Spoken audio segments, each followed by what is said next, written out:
Alhamdulillahilladzi arsala rasulahu bil huda wa dinil haqq liyudhhirahu 'alad dini kullihi wa kafa billahi syahida. Allahumma shalli wa sallim ala sayyidina Muhammadinil Mustafa wa ala alihi wa ashabihi al-wafa ma ba'd.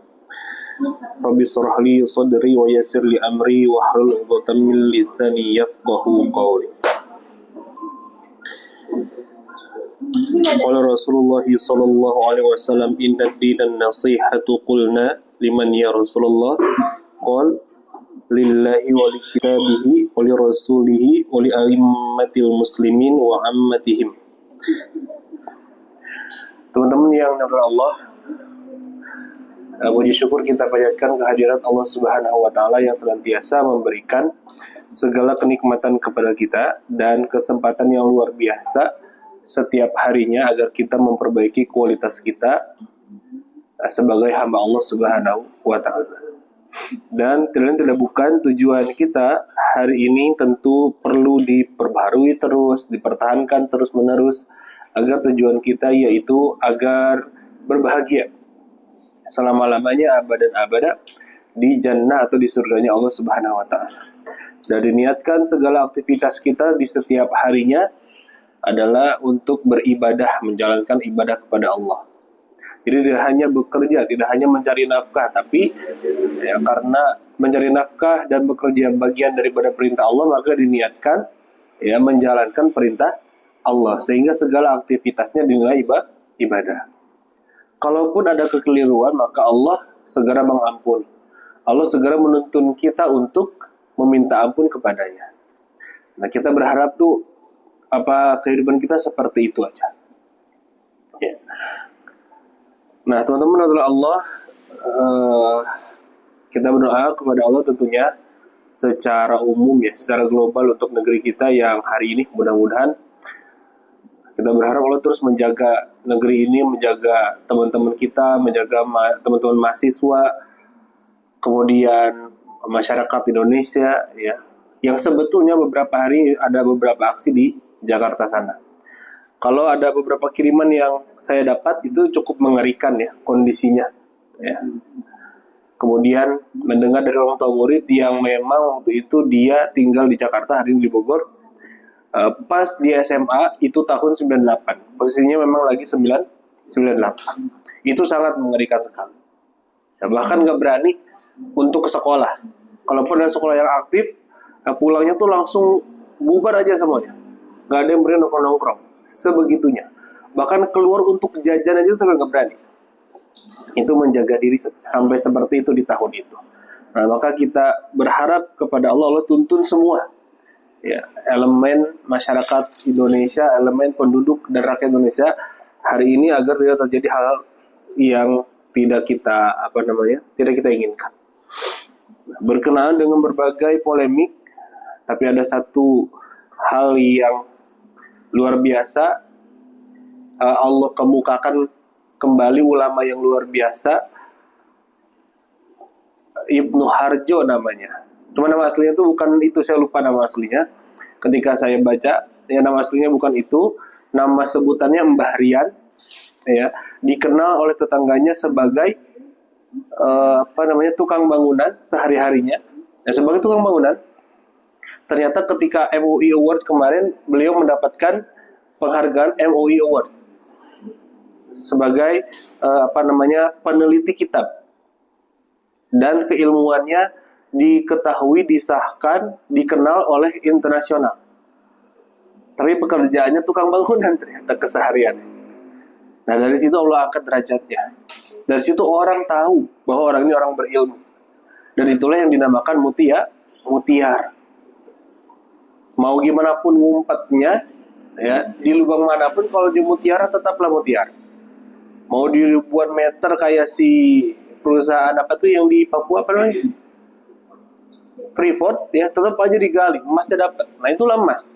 Mau menyembunyikan di mana kayak jadi tukang sayur kayak tukang bangunan kayak tetap menjadi emas. Ketika saya baca, beberapa kali itu nangis.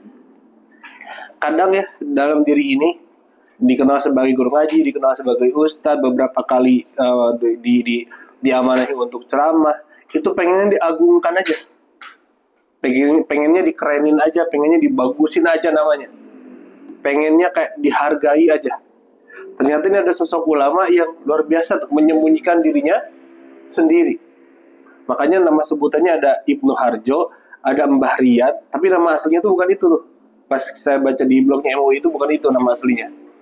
Itu dia mengubah nama tuh sengaja agar tidak dikenal. Di zaman kita ternyata ada ulama yang seperti itu. Ya, sebelumnya kan ada Gus Bah yang sering saya bilang ya. Kalau beliau kan jelas sebagai kiai, sebagai pengajar di pesantren gitu.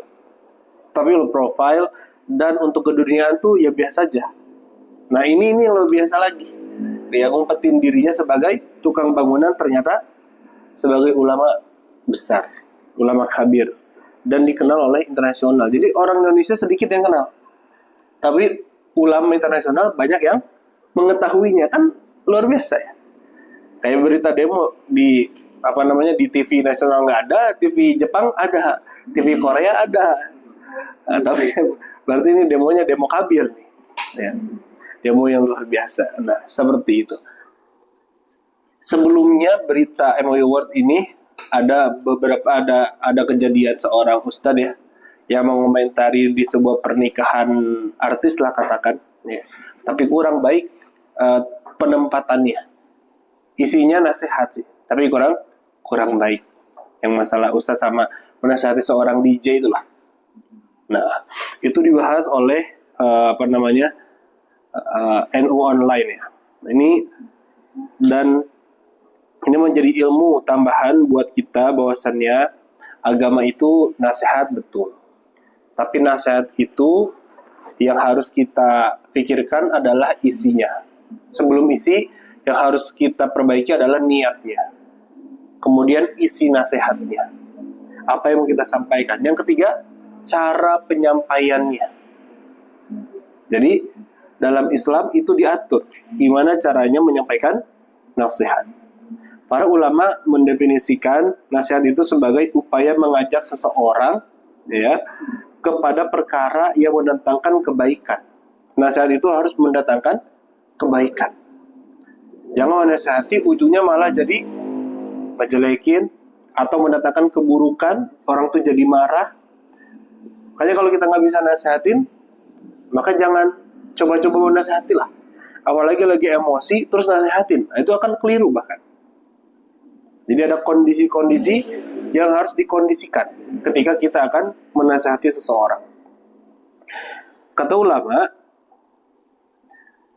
an-nasihatu hiya ad-da'watu ila ma fihi shalah wan nahyu amma fihi al-fasad. Nasihat adalah mengajak kepada hal-hal yang membawa kebaikan dan mencegah dari perkara yang menimbulkan kerusakan. Itu nasihat. Makanya nasihat itu agama an-nasihah, ad-dinun an-nasihah. Dan nasihat itu agama itu an-nasihat. Ya. Kemudian tujuannya harus lillahi ta'ala. Agar orang yang kita berikan masukan, agar orang yang kita berikan nasihat, ya, atau kita ingatkan, itu tujuannya agar dia adil, agar dia benar, agar dia baik.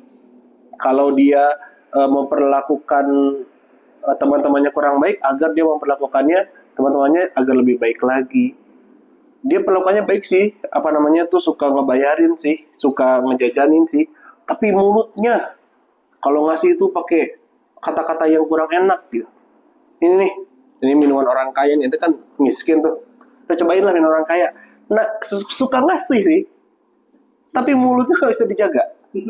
Ya, itu juga sangat tidak baik bahkan. Ya. Atau nasihat doang gitu, tapi kelakuannya jauh dari apa yang beliau ucapkan. Nah, itu pun juga harus dikondisikan.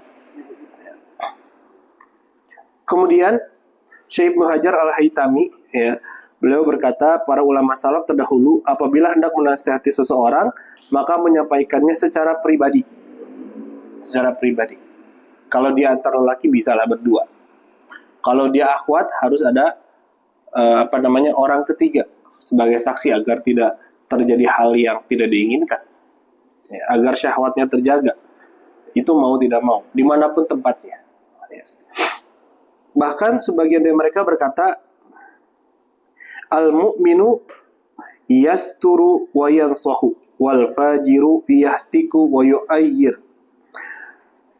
Sebagian berkata mana ya? Barang siapa menasihati saudaranya secara tertutup, maka itulah nasihat. Namun barang siapa menasihatinya di hadapan banyak orang, sesungguhnya ia sedang mencela dan mempermalukannya. Karena itu Al-Fudail bin Iyad berkata, tadi al-mu'minu ya, seorang mukmin menutupi kekurangan saudaranya dan menasihatinya. Sedangkan orang yang durhaka membuka aib dan mencelanya. Itu kalau kita mau masuk ke dalam nasihat, berarti ada hal-hal yang harus kita pikirkan, harus kita jalani. Yang pertama niatnya, kemudian apa tadi, isinya. Tujuannya kan udah pada niat, isinya apa tuh ya, itu harus jelas. Jangan sampai semuanya dikoreksi, semuanya diomongin. Kamu tuh gak pantas pakai kacamata, baiknya kamu itu lepas kacamata ya, terus pakai anting aja. Itu gak jelas. Apa? Itu kan aksesoris, itu kan kebutuhan. Yang gak penting-penting itu jangan diomongin. Justru yang membawa kebaikan saja yang harus dibicarakan. Nah, itu baru nasihat. Kemudian Imam Asy-Syafi'i radhiyallahu anhu berkata, barang siapa menasihati saudaranya secara tertutup, berarti ia benar-benar telah menasihatinya dan menghiasinya dengan kebaikan. Sebaliknya, barang siapa menasihati secara terbuka, berarti ia telah membuka aib dan mempermalukannya. Nah, ditambah lagi tuh ya pernyataan dari Imam Asy-Syafi'i. Ya. Kemudian dalam kitab An-Nasihah disebutkan, orang yang memerintahkan kebaikan hendaknya menyampaikannya secara tertutup apabila memungkinkan, karena cara tersebut lebih efektif dalam memberikan pelajaran dan nasihat. Begitu juga Abu Darda radhiyallahu anhu berkata, barang siapa menasihati saudaranya di hadapan umum, maka ia telah mempermalukannya. Namun, barang siapa menasihatinya secara tertutup, maka ia telah menghiasinya dengan kebaikan. Apabila nasihat yang disampaikan secara tertutup tidak memberikan manfaat, barulah ia menasihatinya secara terbuka. Dan secara terbuka pun harus ada adabnya.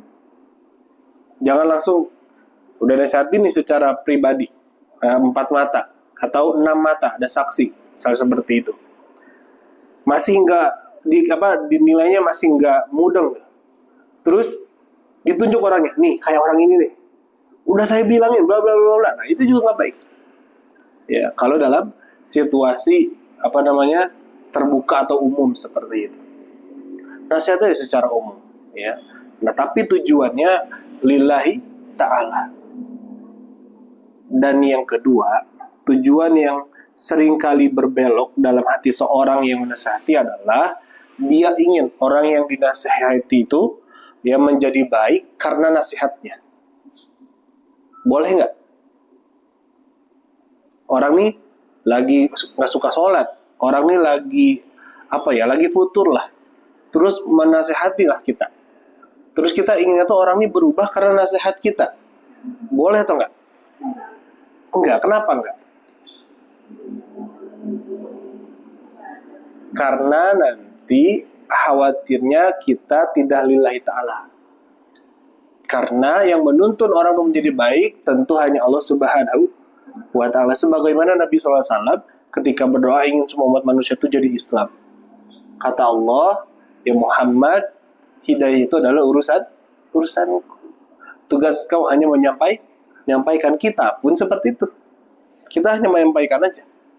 Ya, kalaupun bernasihat, ya sampaikan dengan baik, tujuannya baik, niatnya lillahi ta'ala, ujungnya terserah Allah aja dah.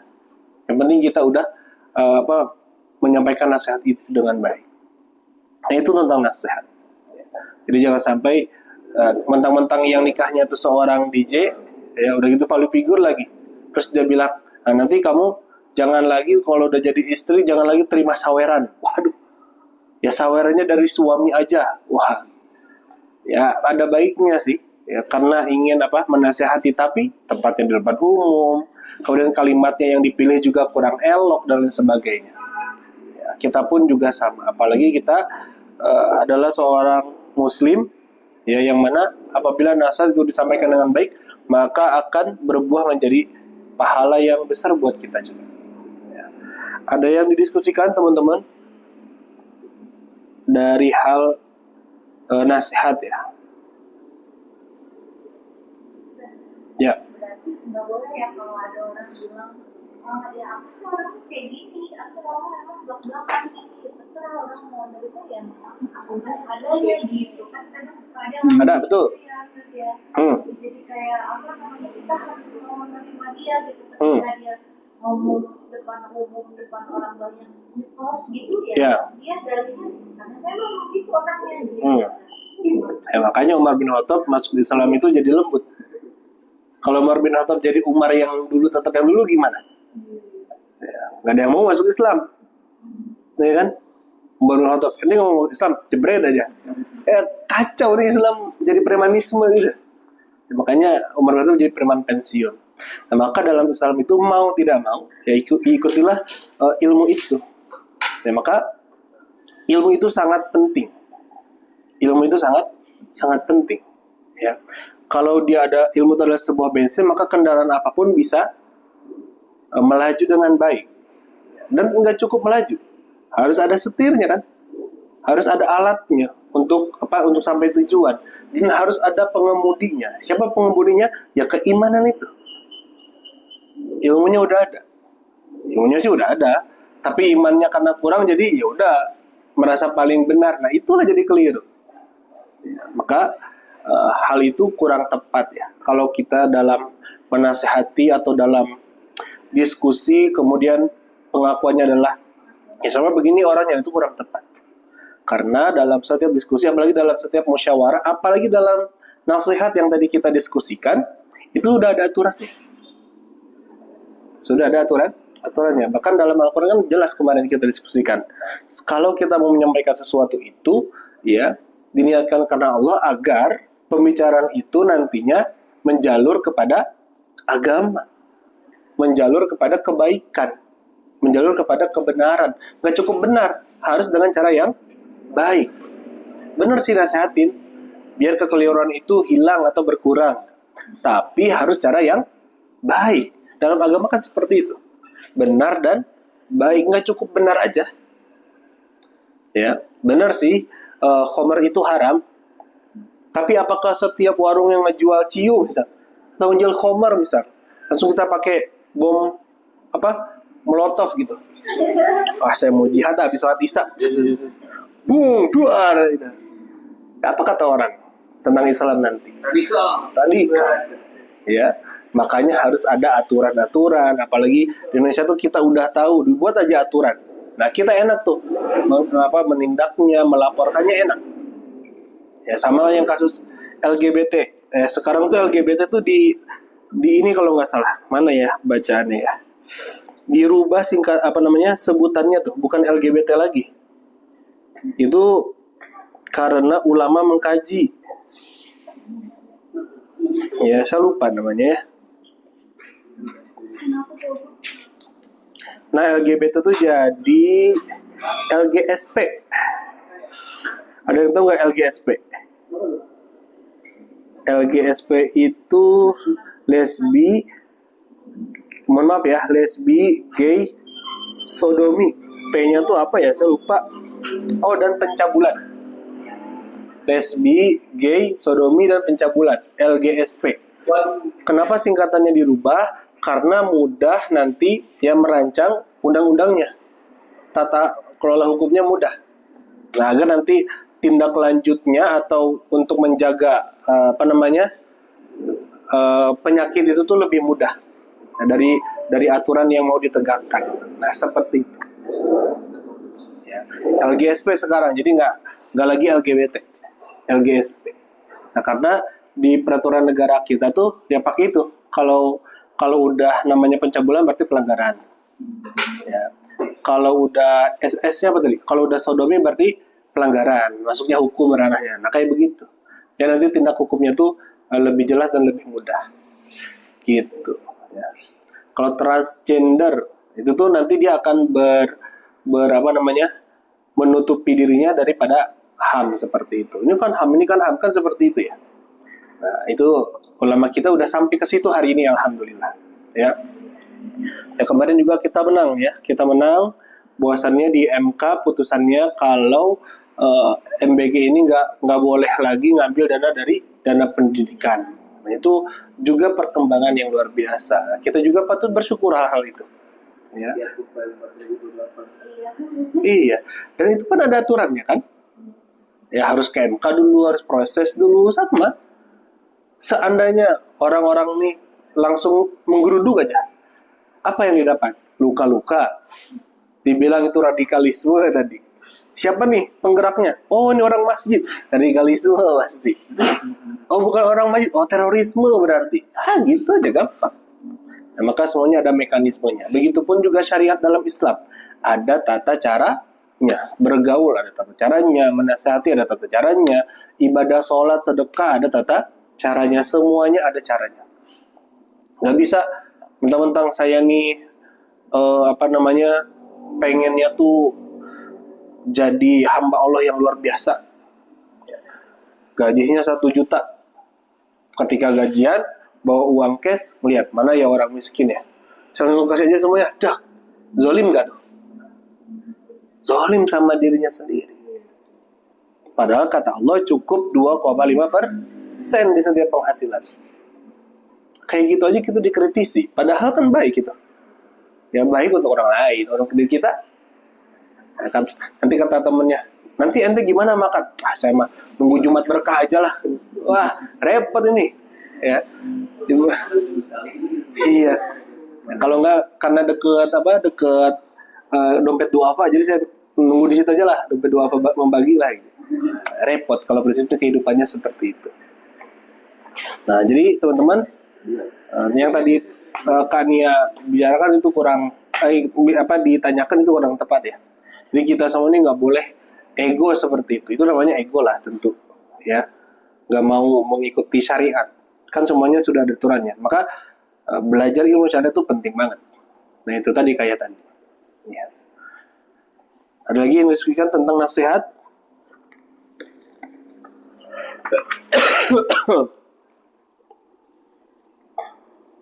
Belum ada lagi? Kita lanjut lagi. Ini buku dari guru kami, Ustadz Aziz Abdul Rauf. Alhamdulillah beliau masih, kalau berikan panjang umur, sehat walafiat, masih hidup orangnya. Ya, tapi murid terbaiknya sudah wafat, Ustadz Muzammil. Nah, Ustadz Muzammil itu dulu pas wafat, masyaikh terus Ustadz Kabir tuh berbondong-bondong datang ingin menyolatkan. Tapi ketika berbaris dalam sholat mayit, ya berjamaah, itu nggak ada satupun yang berani untuk jadi imam. Kenapa? Karena mengetahui keilmuannya si mayit ini. Akhirnya mau tidak mau yang berani adalah Ustaz Sofwan. Kenapa berani? Karena dia kakaknya. Nah, ada orang seperti itu. Ada orang Jepara yang Mbah Riani yang hari ini dapat MOU Award tuh orang Kudus. Ya. Kalau yang motor saya nggak tahu orang mana nih.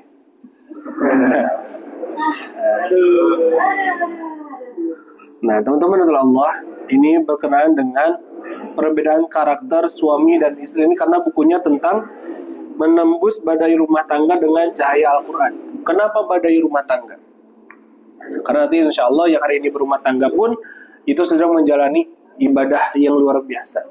Tapi yang belum berumah tangga pun insya Allah kelak ya akan memasuki ranah ibadah yang luar biasa. Ya. Jadi kita niatkan pokoknya semualah aktivitas kita jadi niat ibadah. Bisa gak Pak kalau main game jadi niat ibadah? Bisa. Kalau hal itu untuk mengalihkan dosa yang lebih besar. Soalnya teman-teman saya suka clubbing. Kalau hari Sabtu tuh jam 10 pasti nelfon saya main clubbing. Ya udah saya main PS aja lah sampai saya ngantuk. Daripada saya ikut clubbing, nah itu juga boleh. Kata siapa? Kata Gus Baha, kata ulama boleh. Ya, mengalihkan sesuatu dari hal yang lebih buruk. Ya. Syukur-syukur sih bisa baca Quran. Kalau yang fanatik banget tuh udah galak. Ngapain ente main game? Baca Quran ente. Wah, repot. Ya syukur-syukur bisa baca Quran, syukur-syukur bisa nonton film Islami atau apalah ya yang berbau tentang agama. Tapi kalau bisanya main game, bisanya mengalihkan dari hal keburukan adalah misalkan ngobrol atau nonton bola, itu lebih baik daripada yang pergi clubbing, daripada pergi ke hal yang lebih buruk lagi. Itu secara fikih, secara syariat, pandangan ulama itu dibolehkan. Karena kan makomnya atau tingkatannya manusia itu berbeda-beda. Ya. Makanya ada sebagian ulama tuh yang bertanya kepada Gus Bah, saya bercerita tentang rokok. Karena bagi sebagian ulama di Indonesia, rokok itu sebagai hiburan. Nggak ada lagi. Saya tuh mumet. Aktivitas saya dari pagi, saya ibadah, terus saya ngajar sampai malam, kata dia gitu. Sampai pada Isya, ya diselingi cuma makan sama sholat doang, dan tidur, kata dia. Itu membosankan, makanya untuk pengalihan bosan saya hanya rokok, katanya. Jadi rokok tuh haram nggak? Ya udah kalau itu boleh lah, kata Gus Bah gitu.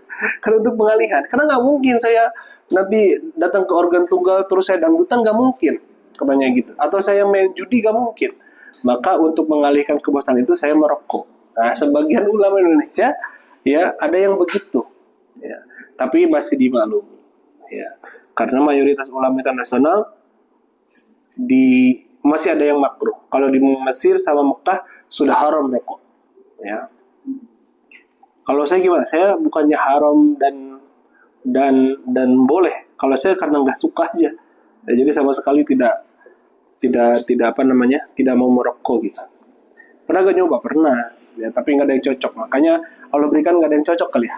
Jadi itu nggak suka. Nah, balik lagi kepada karakter suami dan istri nih teman-teman. Ya, yang laki-laki tentu akan menjadi suami. Nggak mungkin jadi istri kan? Nggak mungkin. Pakai kerudung gitu ya, aneh.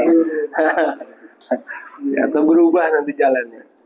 Ya, sama teteh juga pasti menjadi seorang istri. Dalam hadis riwayat Muslim yang artinya dari Abu Hurairah radhiyallahu an, Nabi SAW bersabda, carilah ilmu sebagai wasiat agar selalu berbuat baik kepada wanita atau istri. Bagi kita nih laki-laki, amanah dari Nabi Muhammad SAW. Karena sesungguhnya wanita itu diciptakan dari tulang rusuk, dan sesuatu yang bengkok itu ada di tulang rusuk. Jika engkau berusaha meluruskannya, engkau akan mematahkannya. Dan jika engkau biarkan, akan selamanya bengkok. Maka carilah ilmu sebagai wasiat selalu berbuat baik kepada istri atau wanita. Nah, hadis ini tentu ya condongnya, bahkan bukan condong ya, nasihatnya tertuju pada seorang laki-laki, kita nih, ar-rijal. Nah, jadi yang ukti-ukti atau yang teteh harus paham, kita sudah ditugasi oleh Rasulullah seperti itu, ya. Dan kita tinggal cari ilmunya, karena masing-masing wanita ini berbeda. Ada yang dikasih jajan tuh langsung luluh, ya. Marah-marah nih, langsung dikasih puyam atau dikasih apa? Seblak kita langsung luluh. Ya. Tadi cemberut dikasih nih sama suaminya seblak.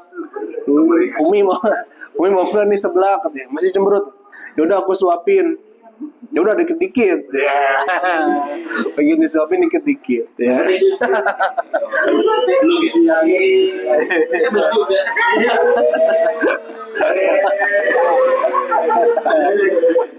Cukup dibayangkan saja dulu ya. Ada yang dikasih kopi, ada yang harus diajak jalan, ada yang harus diajak sholat bareng, ada aja. Ya, untuk meluluhkan hati seorang wanita gitu. Ya. Dan perbedaan wanita dan pria adalah rahmat Allah, kata guru kami. Ya, siapapun yang membaca ayat ini biasanya memahami makna azwaja. Hanyalah perbedaan jenis kelamin, bahwa keluarga selalu terdiri dari suami dan istri, pria dan wanita. Marilah kita pahami lebih jauh luas makna tersebut, agar kita dapat mengambil pelajaran di balik perbedaan itu. Allah berfirman, "Wa min kulli syai'in khalaqna zawjaini la'allakum tadhakkarun." Surah Az-Zariyat ayat 49 yang artinya, dan segala sesuatu kami ciptakan berpasang-pasangan supaya kamu mengingat kebesaran Allah. Ya. Semua diciptakan berpasang-pasangan tentunya. Ya, ada yang jantan, ada yang betina. Ya, bahkan dalam arus listrik aja ada yang plus, ada yang minus.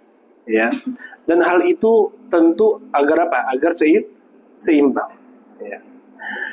Dan begitulah seharusnya kehidupan suami istri. Perbedaan keduanya harus bisa menghasilkan energi yang positif.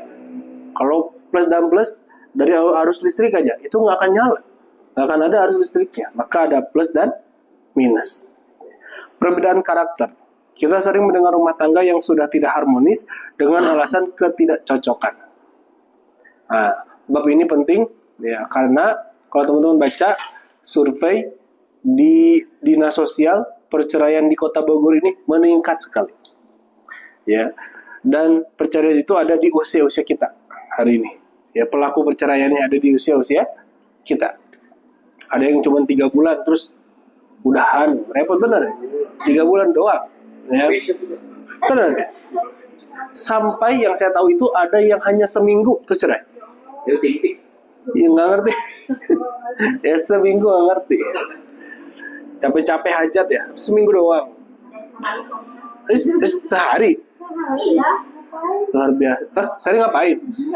Rekreasi dia. Nah itu lah, apa sih? Pribadi. Iya benar. Capek mau bilang dihajat ya. Hajat tahu sendiri. Kayak gitu. Oh, ini dikasih bocoran. Hajat tahu sendiri.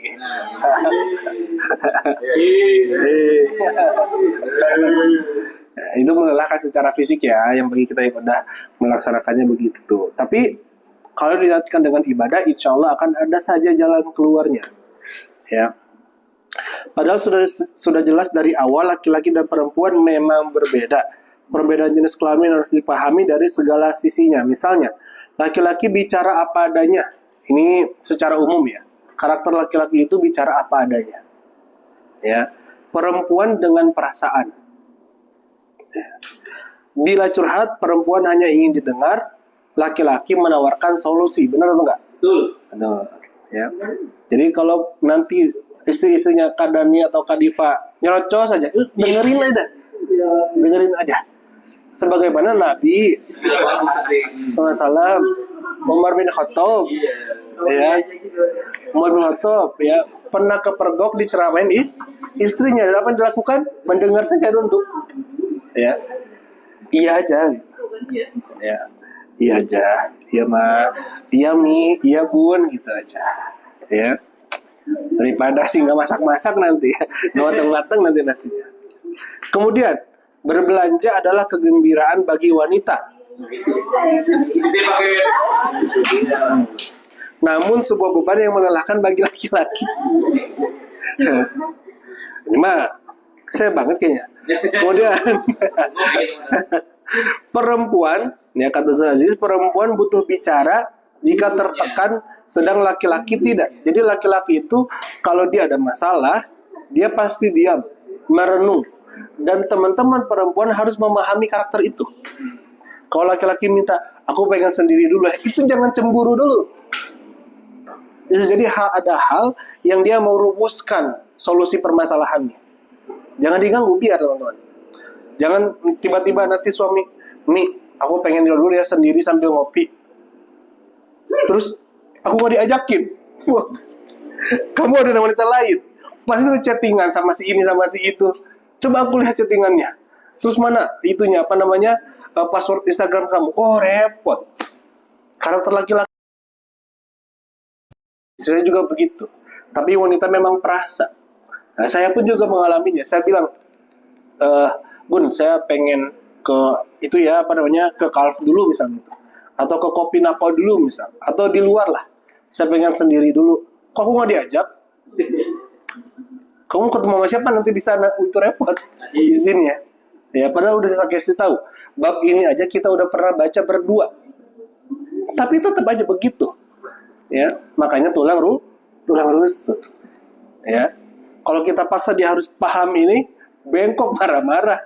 Ya udah ini buku aku bakar aja, pusing nanti. Ya, ada aja tuh dia mah. Ya. Kemudian laki-laki pada umumnya sedikit berbicara, perempuan banyak berbicara. sehingga laki-laki akan lelah jika banyak berbicara, sebaliknya perempuan lelah jika sedikit berbicara. Ya. Makanya dari penelitian Dr. Aisyah Dahlan, perempuan itu berapa? 10.000 kata. Nah, 10.000 kata, 20.000 kata dalam sehari. Iya, jadi kalau perempuan ngomong terus biarin aja, memang targetan hariannya begitu, marketingnya. Iya, biar aja. Makanya peluang yang paling terbaik untuk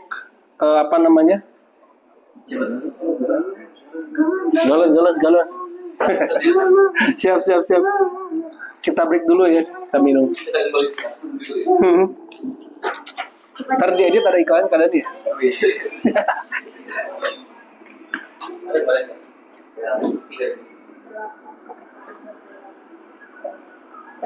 IndiHome.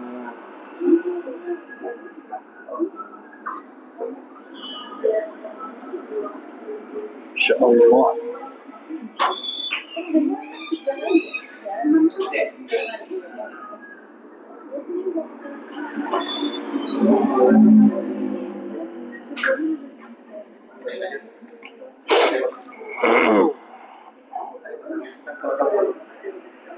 Apa? Kok pindah? Kenapa?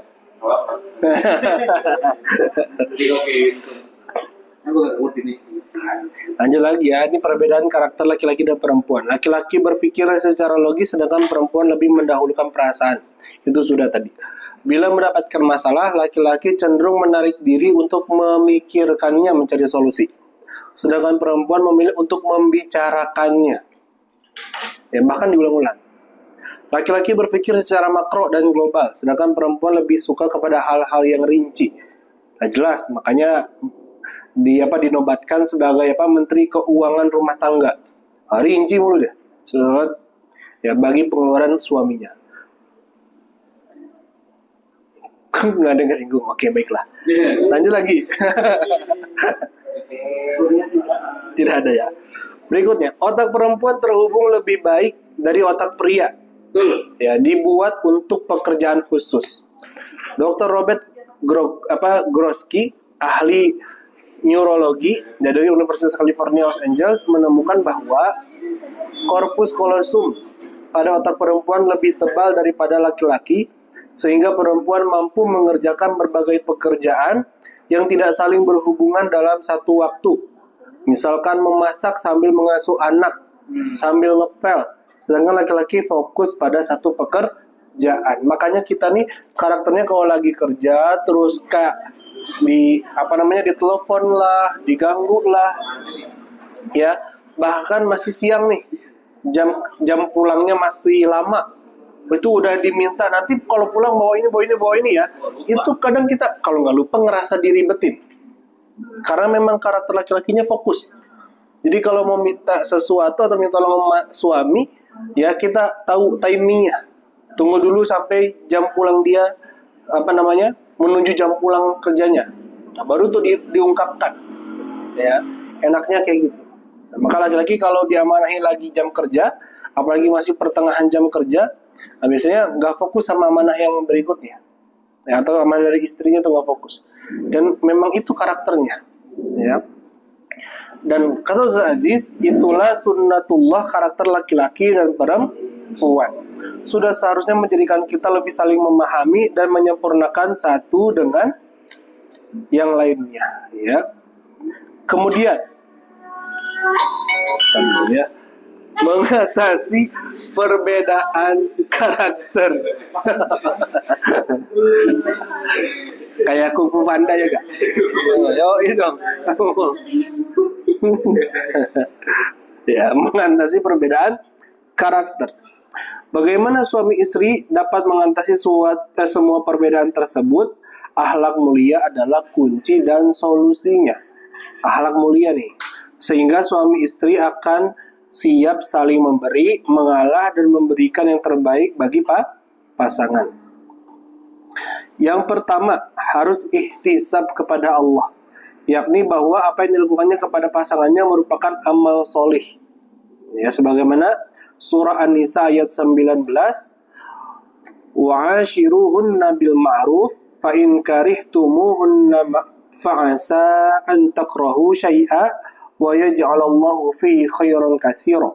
Dan perlakukanlah mereka para istri dengan sebaik-baiknya. Maka jika kalian tidak menyukai mereka, ya semoga sesuatu yang kalian tidak sukai Allah akan menjadikan di dalamnya kebaikan yang banyak. Gak suka ide istri saya tuh bawel banget. Padahal kalau kita sadari kita sebagai suami tuh banyak lupanya. Makanya dapat istri yang bawel banget. Malah kata Gus Baha, kalau kamu mau jadi masuk surga, laki-laki yang mau masuk surga karena kesabaran, maka Allah akan berikan istri yang bawel agar kamu masuk surga karena kesabaranmu. Kalau kamu ingin jadi wanita yang sabar, ya, maka Allah akan berikan suami yang keduniaannya sedikit atau miskin.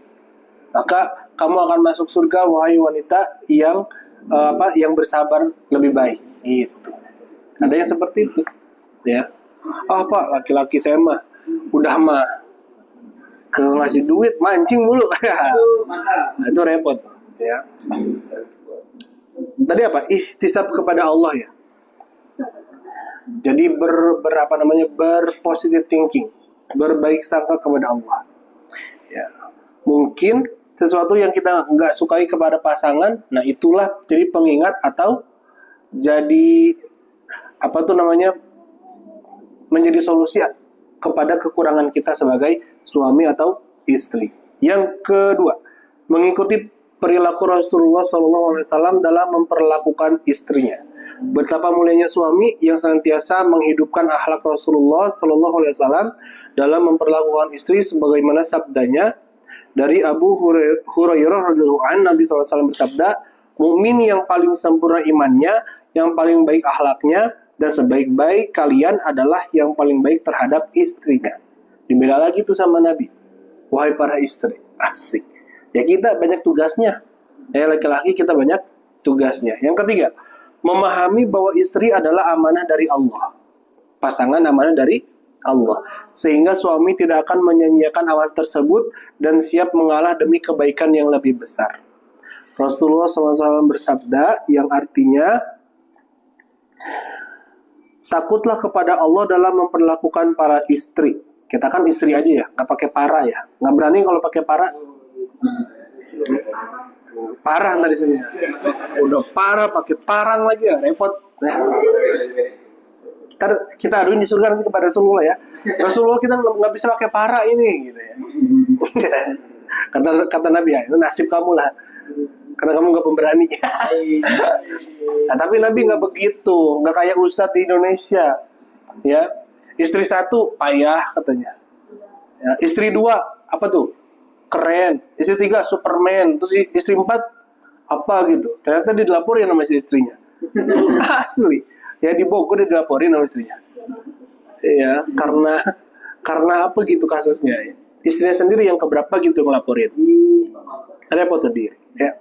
Maka jangan sesekali soal itu dibahas ya menjadi hal-hal yang jadi bahan jenaka gitu atau jadi bahan candaan tuh nggak boleh.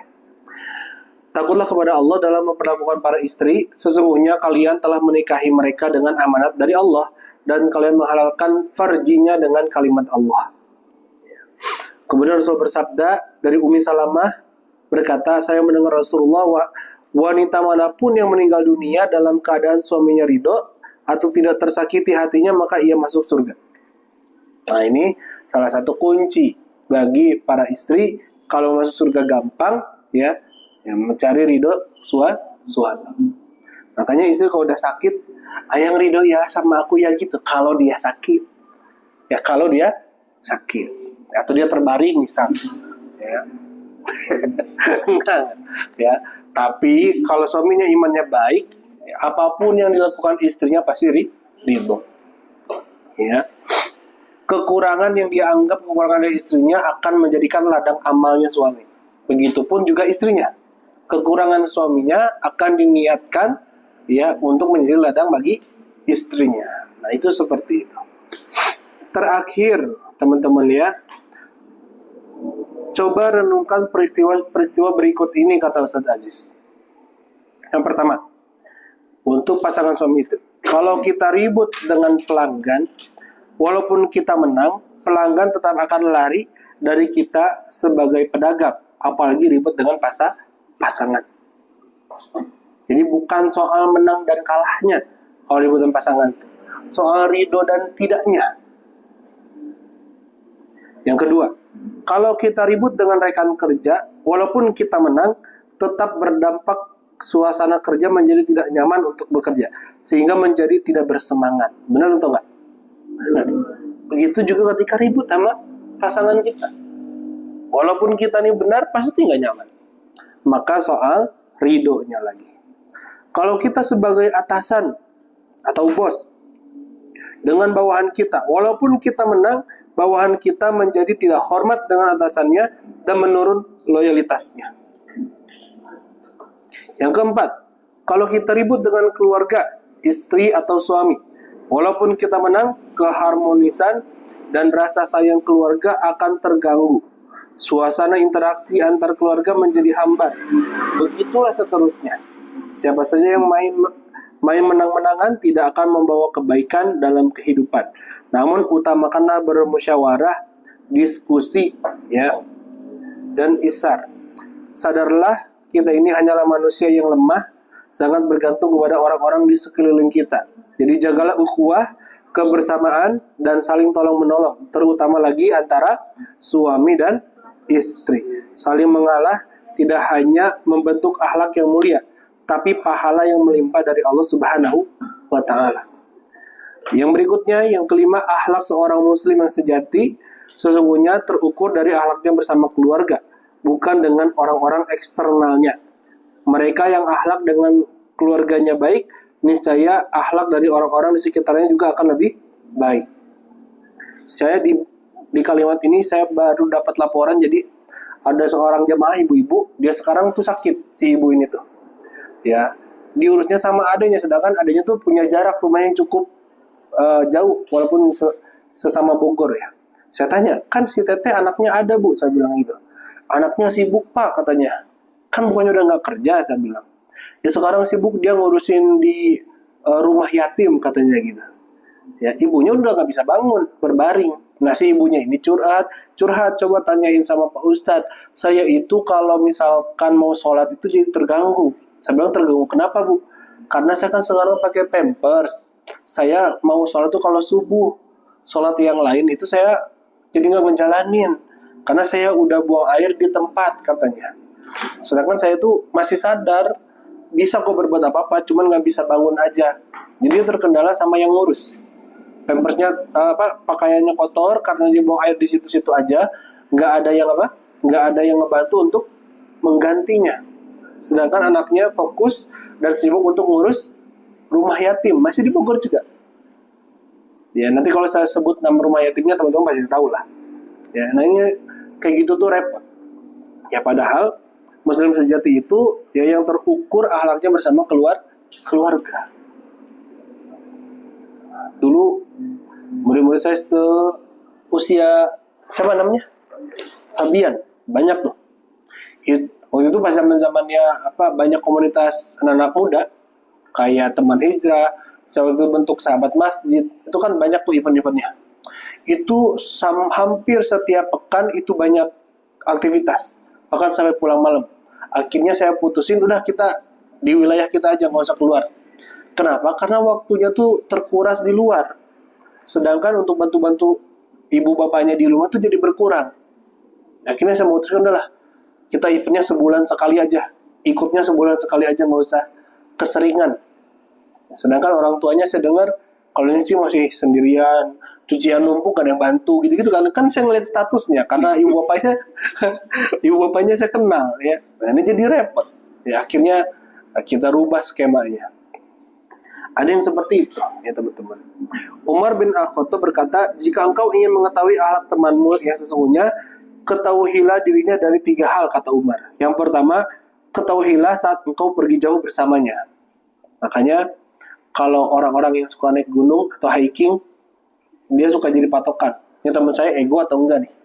Kalau enggak ego, kalau saya capek pasti ditungguin. Kalau dia ego, saya capek pasti ditinggalin. Ada yang begitu. Ya karena nih ya, Ya kan sendiri mulu dia mah. Sendiri mulu ya. Dia mah sendiri mulu. Parah Hayden. Yang kedua, ketahuilah saat ia mendapat amanah dalam muamalah keuangan. Yang ketiga, ketahuilah saat engkau hidup bersamanya dalam waktu yang lama. Nah, itu 3 hal. Kalau kita mengetahui akhlak sesungguhnya teman-teman kita atau orang di sekitar kita. Wallahu a'lam bishawab, teman-teman. Jika ada yang diskusikan, nanti kita diskusikan di luar di luar kajian ini. Kita cukupkan dengan baca hamdalah. Alhamdulillahirabbil alamin.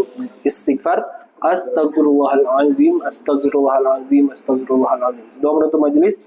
Subhanakallahumma wa bihamdika asyhadu an la ilaha illa anta astaghfiruka wa atubu ilaik. Mohon maaf bila banyak kekeliruan. Wassalamualaikum warahmatullahi wabarakatuh. Waalaikumsalam warahmatullahi wabarakatuh.